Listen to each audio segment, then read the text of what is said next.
What's up guys, welcome to my channel. In today's video, we'll be discussing how to select the best case for your smartphone. So let me guess, you actually got a new phone and you are in the market to get a case for your smartphone. And as you can see, I do have like 11 cases in front of me. First of all, this is not a sponsored video. I'm not gonna recommend any of the brand from these cases, but I'll be discussing how to select the best case for you. So as you can see, I have different cases from different brands like Tozo, Spigen, Caseology, all kinds of top brands in the market, and even like different models of the same brand. So after testing all these cases, I found out there are like different points that actually matter to me.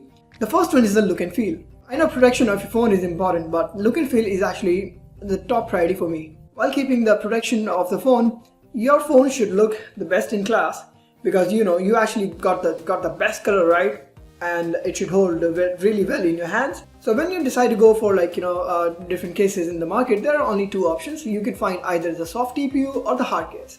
For me, I'm a hard case kind of person, so I want my case to be hard case at the back. I don't really like soft TPUs because they actually fade over time. They are not, it doesn't feel really well in your hands. But the hard cases feel like really sturdy. So that's actually number one for me.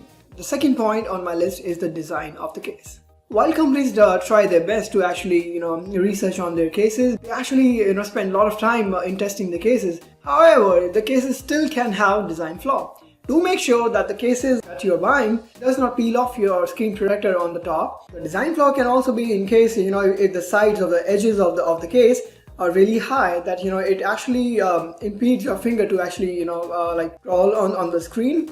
Also make sure that the cases that you're buying have to actually have precise cutout on the speaker, on the USB charging, on the microphone input, and all the buttons, so that it doesn't block any of these. And if you notice, these days the phone actually comes with micro bubbles on the back to actually have some air, so that you don't get wet look on the back. But the downside of having micro bubbles on back is actually it can make your phone look dull.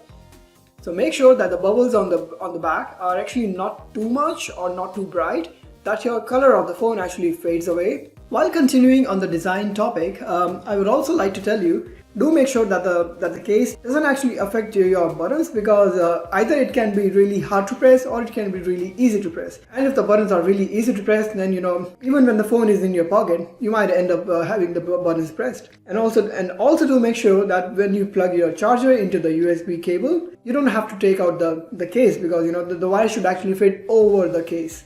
And this is why you actually have to make sure that the precise cutouts are actually really good. The third point on my list would be to check the edges of the case. These days the cases actually come with raised lips, or raised edges as they call it, so that when you place your phone over the surface, your screen doesn't touch the surface. It's the edges that actually blocks the screen to actually touch the surface, which is actually a really good point. And the case that I actually have on my phone is actually have a raised edges on the back too, so that when I actually place the phone even on the screen on top, the back of the phone doesn't even touch the ground. So that's an added advantage of having raised edges on both the sides of the case. Fourth point on my list should be to check if your case actually blocks your wireless charging, because the current phones in the market are actually wireless charging compatible, and you don't want your case to actually impede that feature. So when you buy the case, do make sure that your case actually supports wireless charging. And the last point on my list would be to check the heat conduction of your case. So when you play some games, or watch movies on your phone, or do any activity, your phone heats up. So you don't want your case to be blocking that heat, and you're keeping your phone overheated all the time. And this can be true for some cases, not for all. But do make sure that when you buy the case, that your phone is not heated all the time, because when the company launches the phone, they actually test the phone without the cases. They don't test heat conduction capability of your phone after putting the cases. They actually test it without the cases.